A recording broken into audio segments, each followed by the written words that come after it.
tardes, hermanos.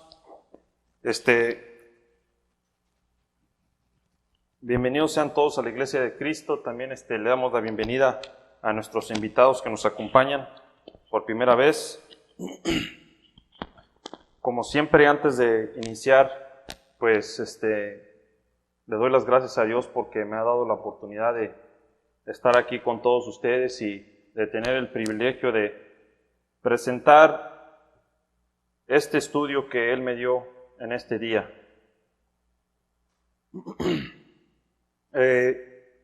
No importa todas las veces que me pare yo aquí arriba, los nervios nunca se me quitan y antes de empezar siempre como que mi estómago se revuelve, pero sé que es una buena lucha, es una buena obra el de tratar de sacrificar a este cuerpo animal y no preocuparme tanto por mis sentimientos, sino entiendo que este es el propósito, la razón por la cual fui llamado. Y por lo regular, cada vez que me toca dar un estudio, siempre trato de quedarme con ese mismo tema, ¿verdad? Y trato de meditar en ese tema. Trato de meditar en ese tema por semanas. Pero el tema que originalmente tenía planeado, pues decidí cambiarlo al último minuto, ¿verdad? Y sé que es un poco riesgoso, pero siento que es un tema muy importante. Claro que todos los temas bíblicos son importantes, pero este tema personalmente resuena conmigo en un nivel profundo y sentí que tenía que compartir lo que el Espíritu Santo me había revelado. Básicamente son muchos puntos los cuales quiero tocar el día de hoy. Entonces le pido perdón a mi Dios y espero que no diga algo que esté en contra de su palabra. Les pido a ustedes mucha paciencia, ¿verdad? Y si algo yo cometo un error, pues les pido que por favor me corrijan después del servicio. Pero una de las cosas que realmente me sorprende, y no porque no me había dado cuenta yo antes, sino que ahora es muy claro en cómo puedo ver las cosas, es que el fin está muy cerca. Y no solamente puedo ver esto en las películas de hoy en día, sino que también los puedo ver en los comerciales, en los anuncios. Podemos ver la imagen de dos hombres o dos mujeres juntándose. Y el mundo quiere que todos aceptamos esa realidad.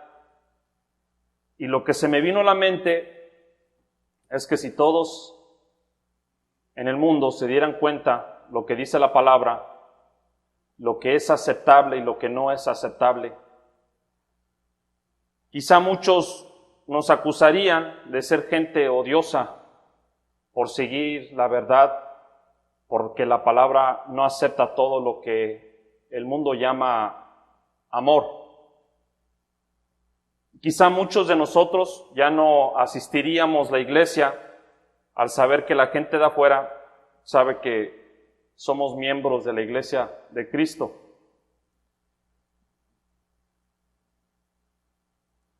Y esa es la realidad en la cual vivimos hoy en día, que estás con el mundo o estás en contra del mundo. Me acuerdo haber visto en las noticias que hubo un caso donde una mujer tenía un negocio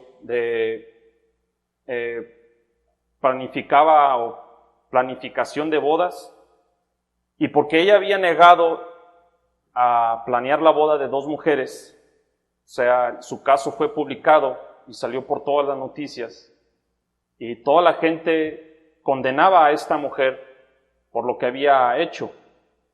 O sea, una persona que es dueño o dueña, pues tiene el derecho de negar servicios a quien sea, ¿verdad? Pero porque la pareja era del mismo sexo, el mundo entero no perdonó a esta mujer, ¿verdad? Y me pregunto, si eso sucediera aquí, ¿acaso nosotros seguiríamos siendo miembros de la Iglesia de Cristo? También, por otro lado, la realidad es que nuestros hijos ven todo. Incluso hasta a veces yo me pongo un poco nervioso cuando mi hijo ve sus caricaturas, porque ya en cada comercial, incluso hasta en las mismas caricaturas, ya están empezando a agregar parejas del mismo sexo. Me acuerdo antes cómo el cigarro se anunciaba.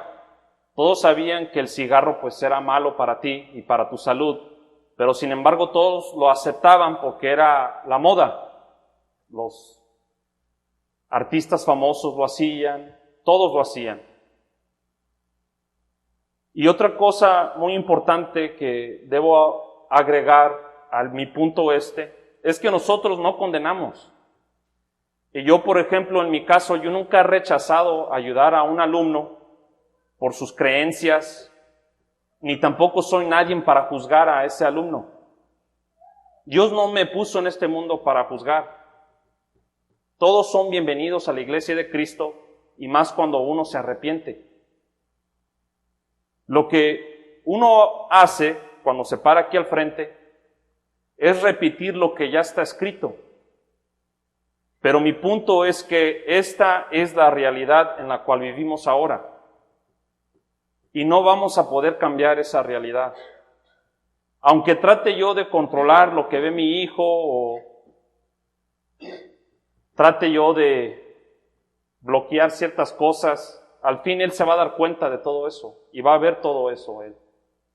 Mi trabajo como padre y como marido es preparar a mi hijo, proteger a mi familia usando la palabra como mi guía, para que cuando llegue el momento él estará firme.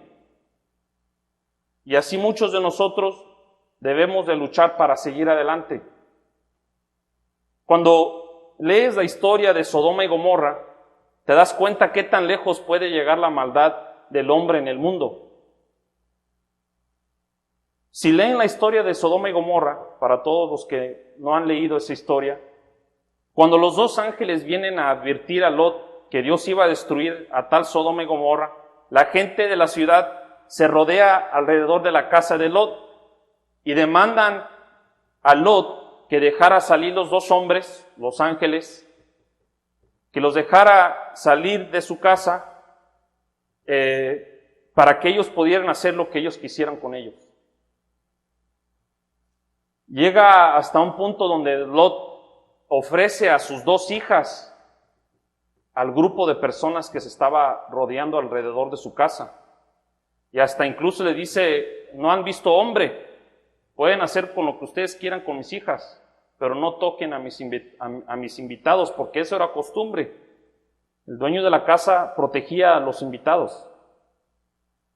Sin embargo, ellos no quisieron y hasta amenazan a Lot. Y la palabra dice que había niños en esa multitud. También como hombres de mayor edad, también había niños. En ese momento los ángeles salen afuera y cegaron a toda la multitud. No podían ver. La palabra dice, hay de los que a lo malo dicen bueno y a lo bueno malo, que hacen de la luz tinieblas y de las tinieblas luz. Eso está en Isaías 5:20. Y tristemente estamos llegando a esos niveles de maldad otra vez. Pero nosotros ya sabíamos que esto iba a pasar. O sea, esto no debería ser una noticia para nosotros, ni nos debería de sorprender ni un poco.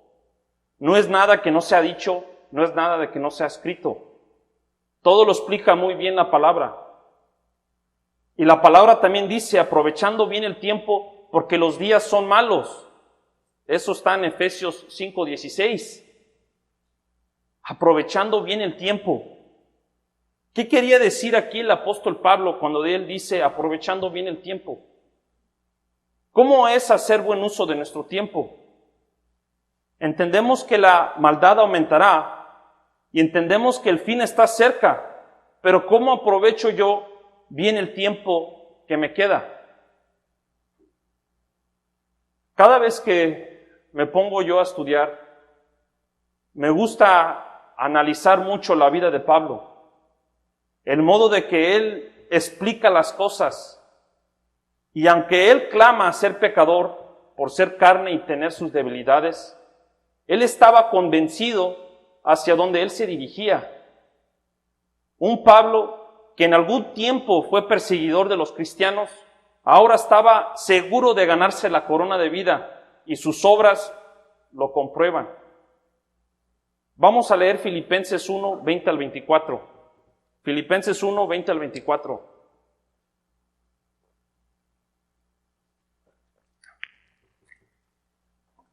Filipenses 1, 20 al 24 dice lo siguiente: conforme a mi anhelo y esperanza de que en nada seré avergonzado, antes bien con toda confianza, como siempre, ahora también será magnificado Cristo en mi cuerpo, o por vida o por muerte. Porque para mí el vivir es Cristo y el morir es ganancia, mas si el vivir en la carne resulta para mí en beneficio de la obra, no sé entonces qué escoger, porque de ambas cosas estoy puesto en estrecho, teniendo deseo de partir y estar con Cristo, lo cual es muchísimo mejor, pero quedar en la carne es más necesario por causa de vosotros. Pablo fue un hombre que había aprovechado bien su tiempo. Estando aquí en la tierra, él disciplinó su cuerpo a la servidumbre y en esto encontraba él gozo. Que él no vivía por sus deseos, sino vivía para complacer a Dios. Y si por X razón él tuviera más vida, ese tiempo sería dedicado a la obediencia, al predicar, al estudiar, a tratar de reconciliar al gentil con su Creador, con Dios. Un hombre, Pablo, cuyas acciones hablaban por sí solas de su fe y su convicción. Una fe que fue probado, y Pablo fue probado, pero él luchó y al fin logró adquirir la corona de vida eterna. Un Pablo que había entendido su propósito y tenía la vista en las cosas de arriba. Él estaba listo de partir, pero si él llegara a tener más tiempo en la tierra, era para dedicárselo a la honra. Y mi anhelo es tener un poco de esa confianza que tenía Pablo. Dejar que mis obras hablen de mi fe, no creyéndome yo ser una persona madura, pero saber que yo aproveché cada oportunidad que se me presentó, deseando partir de aquí. Y a la misma vez, si es que yo sigo aquí vivo en este mundo, por el tiempo que Dios me dé, va a ser para servirlo a Él y para predicar el Evangelio. En 2 de Timoteo 4, 7 al 8, 2 de Timoteo 4, 7 al 8,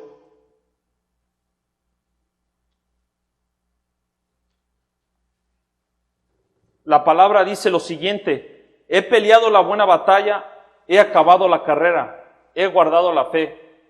Por lo demás me está guardando la corona de justicia, la cual me dará el Señor juez justo en aquel día, y no solo a mí, sino también a todos los que aman su venida.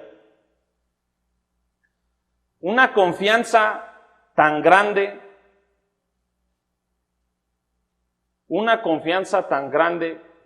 como esta, solo surge de tener una gran fe, el anhelo y la misión de adquirir el verdadero amor, el verdadero paz y la verdadera paciencia.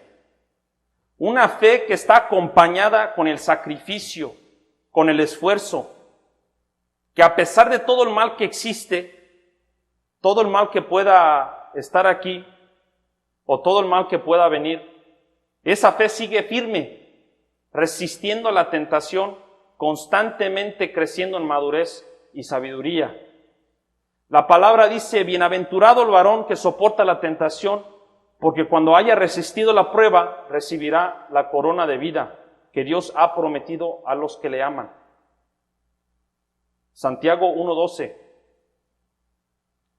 Una característica que describe a nuestro Dios es que Él es justo y Él cumple con sus promesas. Y en un mundo donde muchos creen que no existe la justicia o que el Ser Supremo no hace justicia hacia los malos porque deja morir a los buenos, Dios es justo, pero muchos no entienden qué es la verdadera justicia. Porque tienes buen corazón o porque donas tu tiempo a los pobres, a la comunidad, ¿eso es lo que te hace bueno? Ni Cristo mismo se tomó ese crédito de ser bueno. Pero dicen que los buenos son los que mueren siempre. ¿O por qué los buenos son los que mueren siempre? Dios es justo y Él será justo con los que vivieron en la justicia, en la obediencia. Pero mi pregunta de todo esto es, ¿qué nos detiene? ¿Qué es lo que muchas de las veces no nos hace vivir en esa justicia? Y otra vez regreso a lo que dice Pablo. Miserable de mí, ¿quién me librará de este cuerpo de muerte? En Romanos 7:24. Y hay otra parte que explica Pablo en detalle. La separación entre carne y espíritu, la batalla de un hombre de fe. Me gusta mucho lo que dice aquí Pablo en esta escritura. Vamos a leer Romanos 7:14 al 20. Romanos 7:14 al 20.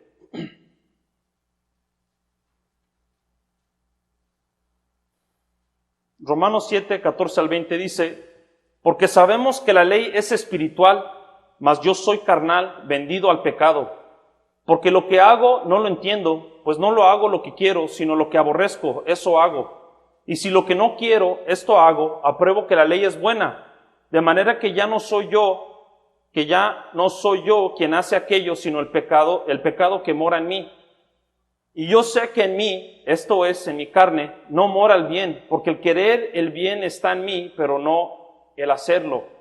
Porque no hago el bien que quiero, sino el mal que no quiero, eso hago. Y si hago lo que no quiero, ya no lo hago yo, sino el pecado que mora en mí. Pablo explica muy claramente la batalla y la lucha entre estas dos fuerzas, estas dos leyes que existen adentro de nosotros. En mi mente existe el bien, pero en mi carne, en mi naturaleza, el pecado. Y por muchos años he querido entender la razón por la cual el hombre comete pecado. ¿Qué lo motiva a él ir a pecar? Especialmente cuando él entiende que no pertenece allí. Cuando uno entiende que el pecado es muerte, ¿por qué aún así llega a caer en el asco del pecado? Y yo sé que esa persona tiene fe, pues si no, entonces no estuviera aquí. Pero así aún llega a caer en la tentación. Y quizá muchos de nosotros podamos culpar a Satanás, ¿verdad? Satanás y los demonios. Porque la palabra dice en 1 de Pedro 5:8, sed sobrios y velad, ¿verdad? Porque vuestro adversario el diablo anda como león rugiente alrededor buscando a quien devorar. Él es el que nos tienta, Él es el que nos hace caer, Él es nuestro enemigo, el cual luchamos en esta batalla espiritual. Y aunque yo reconozca que Satanás tiene poder y quizá es más poderoso que yo entiendo que él sí quiere verme caer, pero estoy aprendiendo y estoy viendo que él no es el enemigo número uno. Él no es el verdadero enemigo. En 1 de Pedro 1:7, la palabra dice en 1 de Pedro 1:7, para que sometida a prueba vuestra fe, mucho más preciosa que el oro, el cual, aunque perecedero, se prueba con fuego, sea hallada en alabanza, gloria y honra cuando sea manifestado Jesucristo. Entiendo que en parte de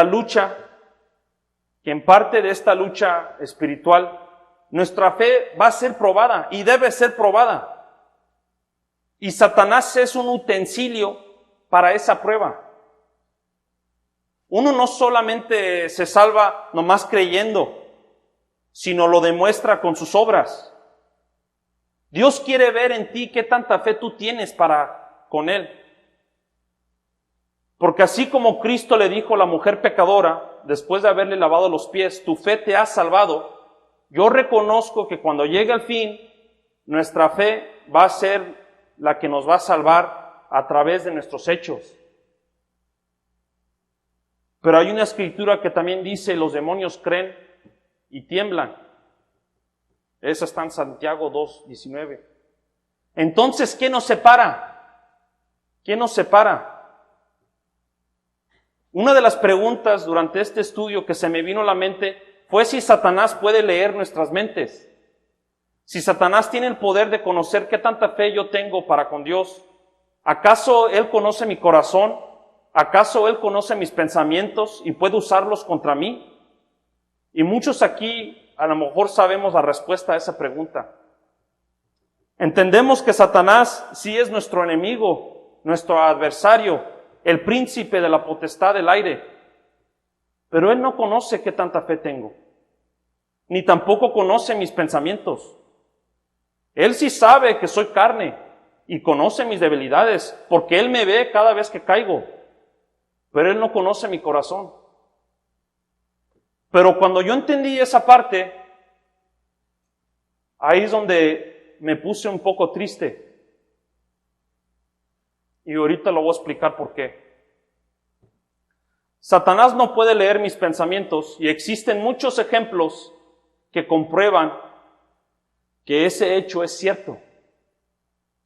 Una de las escrituras que puse aquí está en Marcos 13:32,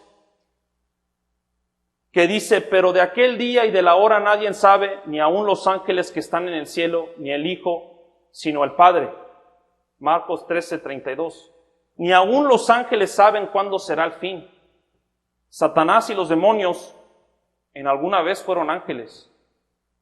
Entonces me da a indicar que Dios le ha puesto límites a nuestro enemigo. Un ser poderoso que vive aquí entre nosotros, pero sí tiene límites.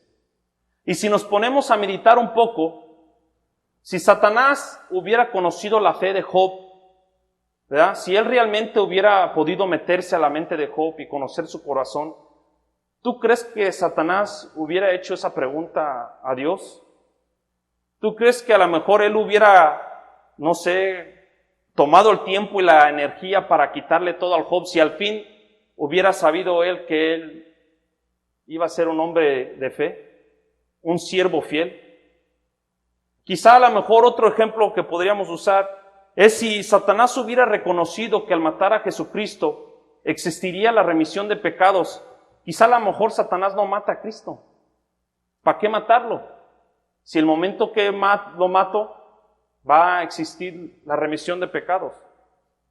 Y ni tampoco cuando vemos los ejemplos en el Viejo Testamento de todos los falsos profetas y los magos y los hechiceros, ni aun ellos podían adivinar los sueños de los faraones. Del faraón. Y todo eso me da a indicar que Él no puede leer nuestros pensamientos. Solamente hay un Dios con poder y solamente Él conoce nuestros corazones. Salmos 139, 1 al 6. Salmos 139, 1 al 6.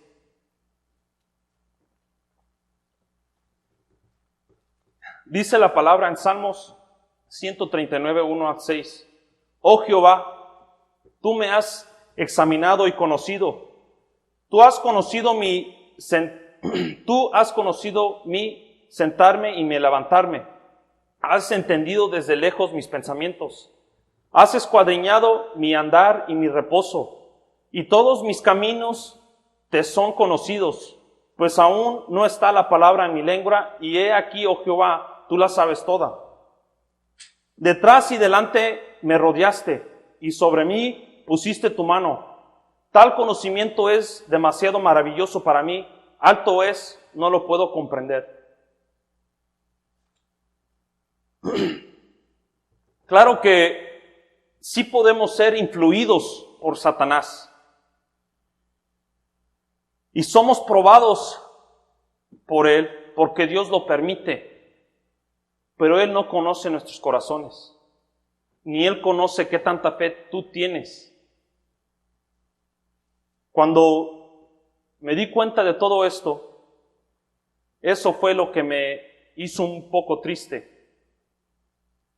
Porque entonces acepté que siempre he sido yo la causa de mis caídas, que siempre he sido yo la causa de los malos hábitos, que fui yo el quien dejé entrar a esos demonios en mi vida, que ahora han causado una separación entre Dios y yo. Y eso también significa que cada obstáculo, cada tentación o prueba que me he enfrentado, todas las veces que he caído, fueron culpa mía, de mi inmadurez, por falta de mi disciplina, y no por Satanás. Porque él nomás es un utensilio para la prueba. Como dije anteriormente, Satanás sabe que eres carne y conoce muy bien lo que a la carne le gusta, pero aún así soy yo el que tomo la decisión de ir a pecar. Cuando el león ataca a su presa, el león no tiene el poder de leer la mente de su presa. A veces el león gana y a veces la presa se escapa porque reacciona. Nadie me saca a fuerzas, nadie me empuja a ir a pecar. Yo soy el que peco, porque yo he permitido que la maldad more en mí.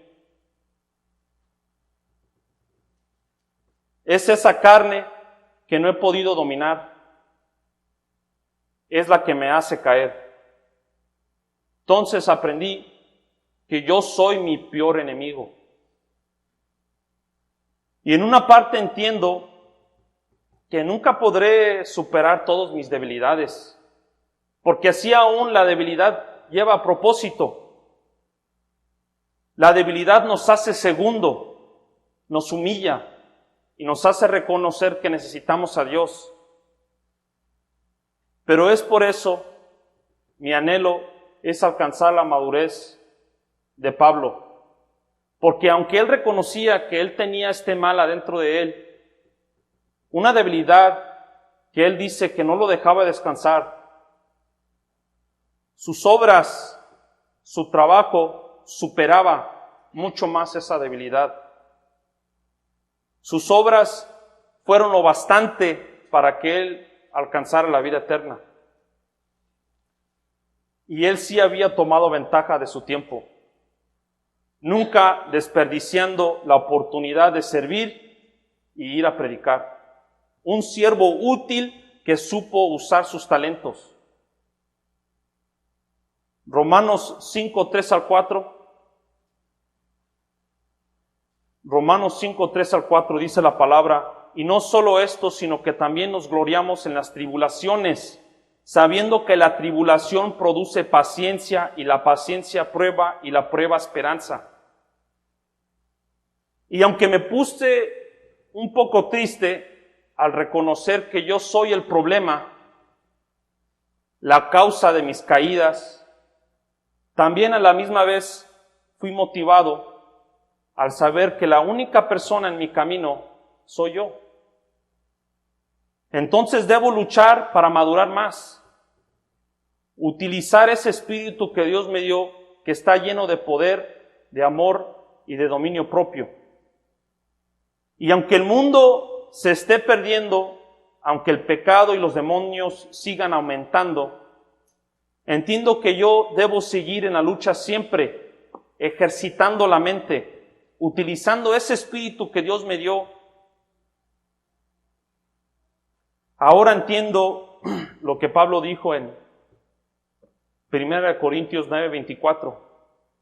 Cuando él dice, ¿no sabéis que los que corren en el estadio, todos a la verdad corren, pero uno solo se lleva el premio?